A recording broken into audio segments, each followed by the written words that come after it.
فَإِن تَوَلَّوْا فَقُلْ حَسْبِيَ اللَّهُ، پھر اگر یہ روگردانی کریں تو آپ کہہ دیجئے کہ میرے لیے اللہ کافی ہے، اس کے سوا کوئی معبود نہیں، میں نے اسی پر بھروسہ کیا، وہ بڑے عرش کا مالک ہے۔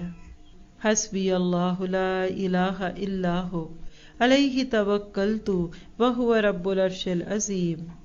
صبح و شام کی دعاؤں میں 7 دفعہ صبح اور 7 دفعہ شام کو اللہ کے نبی یہ آیتیں یعنی یہ ایک دعا کے طور پہ پڑھتے تھے۔ ترجمہ پھر سن لیں، میرے لیے اللہ ہی کافی ہے، اس کے سوا کوئی معبود نہیں، اسی پر میرا بھروسہ ہے، وہی عرش عظیم کا رب ہے۔ کیا پتہ چلا؟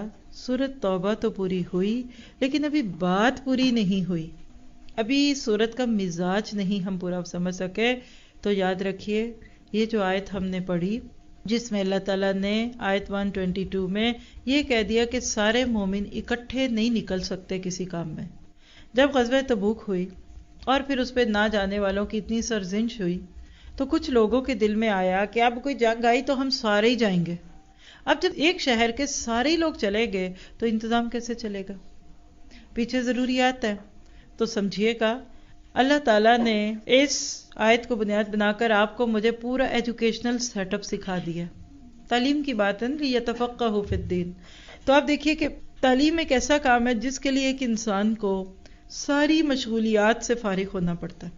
تبتل کی کیفیت، تبتل اختیار کرو۔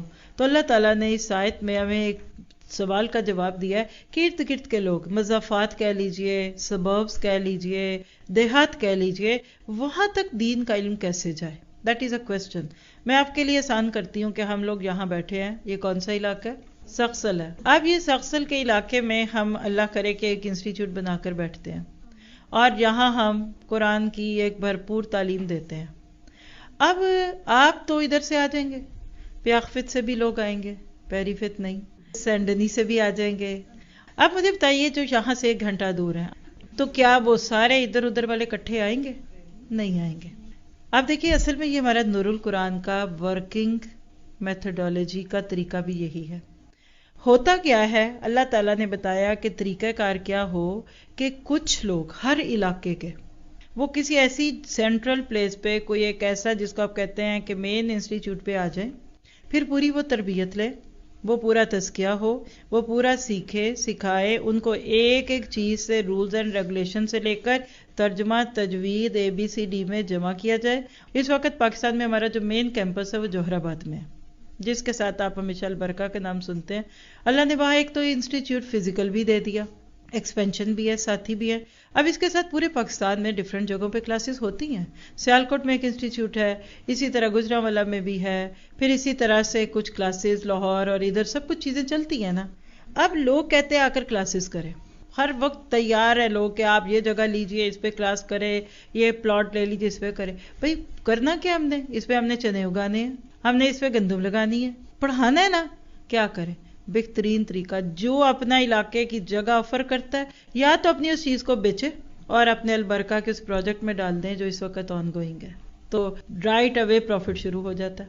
نہیں تو اپنے علاقے سے 8-10 بچیوں عورتوں کو بھیجیے جوہر آباد کے ہاسٹل میں، کوشش کریں ہم کہ پوری ان کی خدمت خاطر کر کے ان کے وقت کا صحیح استعمال کیا جائے، 1 سے 1.5 سال وہ وہاں رہیں، سبیل الجنہ کریں، ایک دورہ قرآن کریں، پھر اگلا دورہ قرآن کریں سبیل الجنہ کے بعد، پھر نور اللہ نور کریں۔ ہم خود جا کر آپ کے اس ویران علاقے میں جا کر کلاس شروع کرنے کو تیار ہیں۔ جہاں ساتھی نہیں ہے وہاں کرنا کیا ہے؟ آپ کے لیے بھی یہی بات ہے، آپ آئیے بیٹھیے، آپ کہتے نہیں بس وہاں کسی کو بھیج دیں، کچھ نہیں ہوتا۔ یاد رکھیے ہم نے 20 جگہ کام شروع کیا اور اچھے نتائج نہیں نکلے تو ختم ہو گیا وہ کام۔ اتنے نہیں کیے، 20 سے کم ہی کیے، کیونکہ میں ہمیشہ اس چیز سے ڈرتی ہوں، مجھے اتنا خوف آتا ہے، میرے لاشعور میں ہے کہ ادارہ کھلا تھا بند ہو گیا، فلاں جگہ ایک سکول بنا تھا پھر بند ہو گیا، پھر وہاں جھگڑے شروع ہو گئے، پھر وہاں کی باجی یہ ہو گئی، پھر وہ پیسے لے کے بھاگ گئے۔ ہم اتنے کیئرفل ہیں اس لفظ نور القرآن کے نام کے ساتھ۔ آپ قرآن کلاسز ساری دنیا میں پھیلائیں، اگر آپ کو لفظ نور القرآن چاہیے تو آپ کو آنا پڑے گا، آپ کو سیکھنا پڑے گا۔ میں یہ نہیں کہتی کہ اس سے پھر آپ ماہر ہو جائیں گے، لیکن جو کر سکتے ہیں وہ تو کر سکیں گے نا، یہی طریقہ ہے۔